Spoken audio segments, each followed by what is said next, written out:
Dengan tuh terkena tanggal berapa, kemudian gejala awalnya gimana? Kalau saya memang itu harinya Rabu saya. Hari Rabu mungkin tanggalnya Juni akhir ya, Juni akhir itu. Itu pertama saya hari Minggu itu badan saya itu terasa panas, gemberges gitu loh. Persis gejalanya seperti flu biasa itu. Nah, akhirnya Senin itu informasi Pak Sekda kena. Itu Pak Sekda. Karena memang hari Sabtunya saya bergaul dengan Pak Sekda, Pak Simon itu satu mobil, kita ada kegiatan satu mobil. Nah, begitu Senin Pak Sek kena, terus Selasa tim Meratas itu pada di swab. Ternyata yang positif Pak Sekda. Nah, saat itu Senin saya sudah tidak masuk karena memang badannya sudah nggak enak. Terus batuk, pilek, panas, gemerbek. Nah, hari Selasa saya masih bertahan dengan kondisi yang seperti itu. Kemudian Rabu saya swab PCR di DKK sekeluarga. Ternyata positif semua. Berapa 6 orang itu, Pak? 6 orang. 6 orang. Jadi cucu, menantu, anak saya 2 sama istri sama saya. Nah, mulai saat itu kami isoman karena satu keluarga ya memenuhi syarat untuk isoman. Kami isoman. Terus lah mulai itu kami sudah mulai mengkonsumsi obat-obatan yang diberikan oleh Dinas Kesehatan itu. Sehingga nah, yang kami rasakan selama awal dinyatakan positif sampai ke hari keempat itu kalau sore itu suhu tubuhnya naik. Anak saya yang ragil itu mencapai 40,3 sesuai termogan ya, pakai termogan itu. Nah, tetapi memang saya di rumah kami sediakan oximeter untuk mengukur saturasi oksigen dalam darah. Karena itu bagi saya ukuran dirawat atau tidaknya kan di situ. Saturasi oksigen. Ternyata sekeluarga di atas 95 semua. Ya, alhamdulillah, artinya meskipun hasil swab PCR kami, CT kami posisi awal di 22 CT-nya. Nah, kemudian mulai dari situ saya harus manajemen keluarga karena ini sifatnya klaster keluarga ya, sehingga di situ kami yang pertama untuk menjaga saturasi oksigen kami sediakan oximeter. Terus kami juga sedia oksigen yang tabung kecil itu untuk menjagani suatu saat itu. Kemudian yang kalau obat kami sesuaikan dengan obat yang dari dokter itu. Kemudian saya batuk dan sebagainya itu yang pertama memang kami terapkan minum air hangat terus. Karena ini sangat membantu. Air hangat. Jadi dari Dari Kuat. Enggak. Bukan yang dari sing ada pemanas air gitu loh. Nah, itu. Nah, kemudian kalau pagi sama sore saya penguapan, pakai air panas itu. Jadi pakai air setelah mendidih. Yang lainnya kan pakai kayu putih. Kalau saya pakai sabun pencuci tangan. Justru pakai sabun pencuci tangan. Lah itu yang saya terasa kalau pakai itu. Nah, itu Rasanya pripun, Pak? Terasa artinya plong gitu loh. Karena itu bukan membunuh virus, tetapi untuk melegakan tenggorokan maupun pernapasan. Itu. Jadi kalau mau tidur, mau apa dan sebagainya. Itu. Kemudian di samping itu kami juga manajemen kolbu ya, artinya gini. Saya karena muslim, saya selalu kalau pagi sore selalu baca Quran. Karena ini kepercayaan kami dengan ini kan saya yakin itu bisa menghambat untuk perkembangan virus. Di samping itu kami juga mendengarkan dari YouTube kalau misalnya nggak sempat itu. Itu selalu kami perdengarkan untuk itu. Artinya selama kami isoman, gejala yang paling itu hanya panas tinggi. Kalau yang lainnya sesak napas, kemudian yang lainnya nggak begitu nampak ya. Tapi yang paling nampak itu adalah panas tingginya itu. Nah, upaya kami untuk pencegahan untuk pernapasan itu kami punya teknik. Yang pertama adalah kami gerakan seperti orang sujud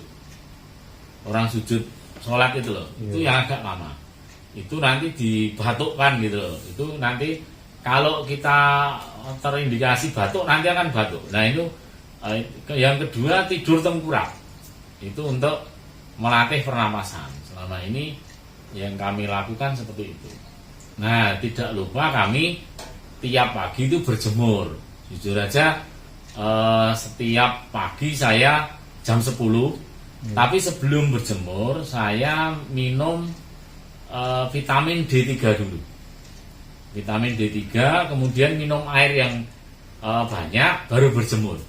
Karena itu menurut artikel yang saya baca itu efektif untuk merubah vitamin D itu dengan matahari kan.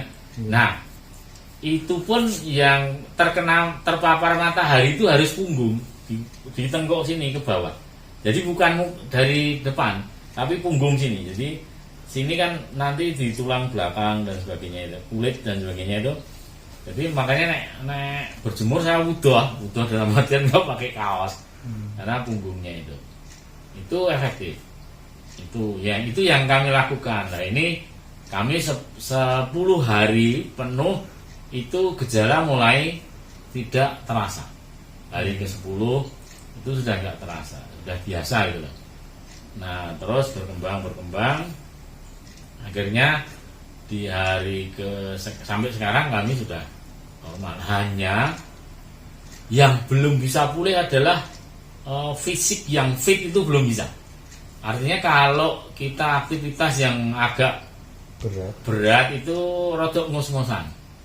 Itu ternyata hal ini dialami semua yang pernah kena COVID. Ternyata kami beberapa teman kan kami tanya misalnya Pak Joko PMD, Pak Sekda, kemudian dan sebagainya itu, mereka sama, anunya seperti itu sama. Itu yang Terus hasil setelah tahu positif dan negatif dan sembuh kapan, Pak? Jadi kalau kami pakai antigen sudah negatif, kemudian kalau CT-nya memang baru 38, maksimal itu kan 40. Tetapi sesuai dengan edaran dari WHO kan kalau OTG itu kan cukup 10 hari isoman.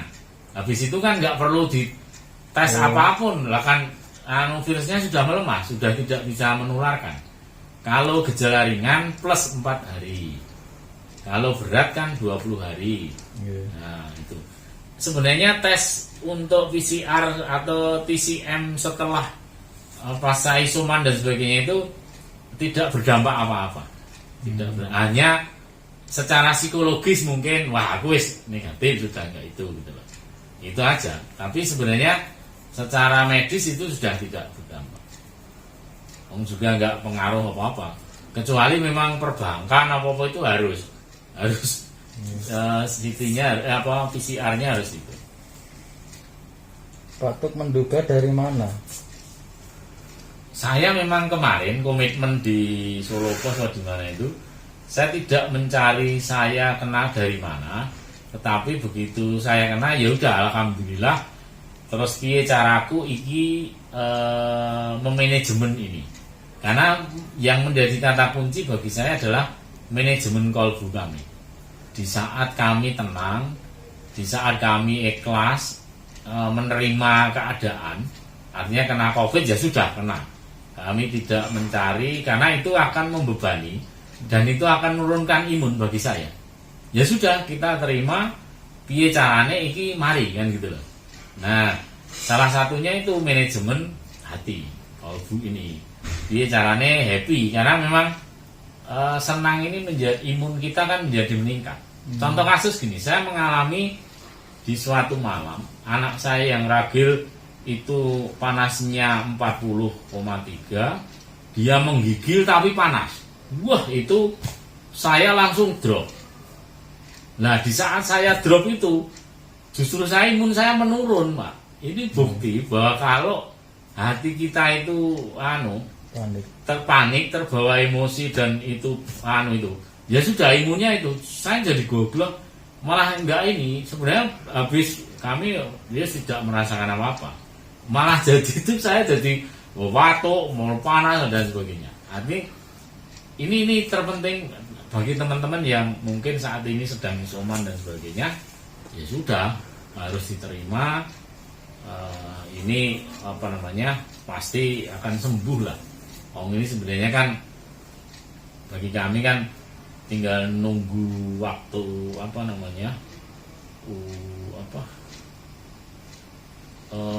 isoman ini kan hanya waktu untuk virusnya itu melalui waktu lah, waktu untuk sembuhnya itu seperti itu.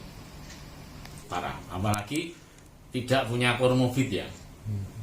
Tetapi kalau yang belum itu memang saya kan kenapa bisa bilang begini, saya testimoni beberapa orang.